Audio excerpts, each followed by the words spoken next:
Hi friends, Piney Woods Prepper here. I want to touch on the question, how do we know we're in an SHTF situation? So how do we know? Is it a total financial collapse? Actually, that threat has become more of a possibility recently due to China, Russia, and other nations' refusal to accept the US dollar as a preferred currency and instead using other countries' currency. Is it a nationwide electrical grid failure from a catastrophic event such as an EMP attack or even a natural occurrence such as a CME or a cyber attack? But in case you're wondering about some of these terms and what their meaning is, if you're unfamiliar, we'll briefly explain them.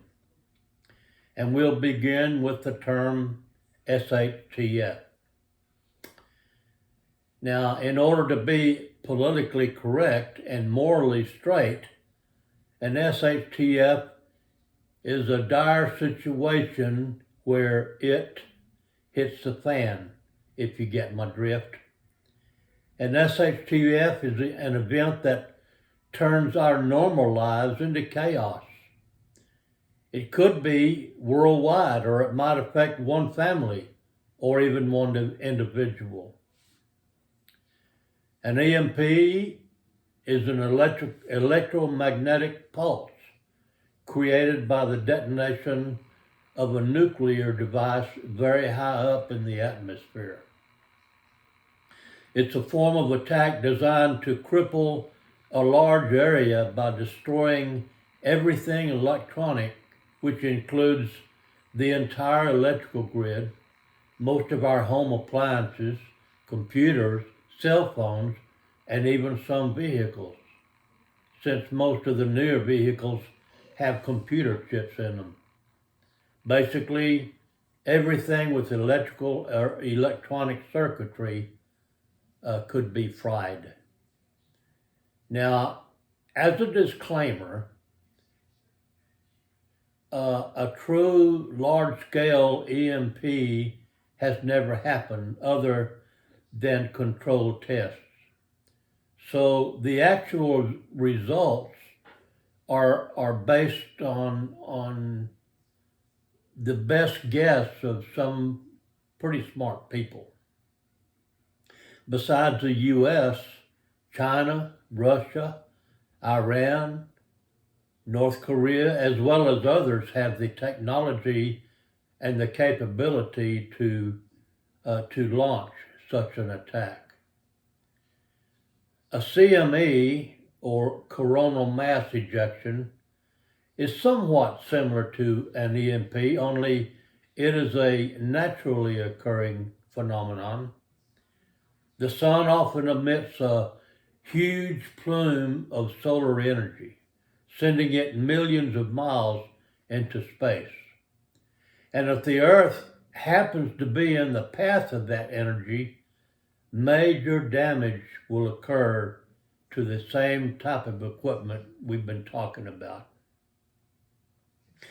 You know, in early September of 1859, a very powerful solar storm hit the Earth, triggering the destruction of mainly telegraph equipment, even causing some fires. Thankfully, an infrastructure such as we have today didn't exist back then, or it would have been much worse. You know, auroras were even seen as far south of the Caribbean as a result. Then, of course, cyber attacks or computer hackers can sometimes break into computer systems, and they can damage or even destroy them by introducing viruses. Banking systems have recently been the victims of those attacks, but also hospitals, systems controlling our infrastructures, such as water treatment plants, communication systems, or even military organizations. So, again, how can we recognize an SHTF event as such? What if our electrical power were to suddenly go off? It happens occasionally, right? How could you tell if it's just a local issue or an EMP or CME? Well, the first thing I do when that happens is to check my cell phone to see if it still works. And if not, that might be a dead giveaway. Then check your vehicle to see if it will start. But if none of those things are working, you best get ready for TF the end of the world as we know it. Another term preppers are familiar with. But there are other things that could be very well classified as an SHTF event. Consider total financial collapse, as we mentioned earlier, where our dollar becomes worthless overnight. After all, how many banking systems had folded recently? Then we seem to be on the brink of civil war right now, here in our own country, not to mention World War III. God forbid. But the point I want to make is an SHTF doesn't necessarily have to be such a catastrophic event. It could be the loss of a job, not that that wouldn't be catastrophic.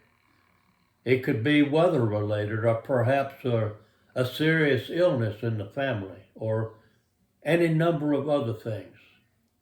But the bottom line is what may be an SHTF event for me may not affect you at all, or vice versa.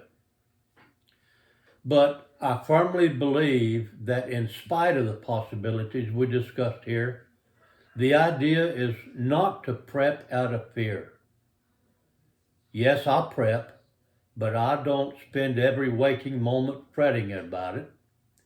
I guess you could say in some ways prepping is a hobby of mine. It might disappoint some, but although I keep a well-stocked pantry, plenty of medical supplies and a good amount of ammo, and have developed some pertinent skills, I consider myself a casual prepper. Being a homesteader, I have more important things to do than build another bug-out bag. Although I have a bug-out bag, it'll be a cold day in July when I bug out to anywhere. In fact, I'm in a location that would very likely be the bug-out location for other family members. So, how can you identify an SHTF situation? Well, if you have to ask yourself that question, you're probably there. Dip into those food stores if you need to. Pull some money out of your stash and pay that bill. That's the very reason for prepping in the first place. I pray I never need my preps, but I won't hesitate to use them if I need them. Well, as usual, this is about to go long, so we'll put it to bed. But please, don't prep out of fear. Prep for peace of mind. This is a Piney Woods prepper saying God bless and be safe out there.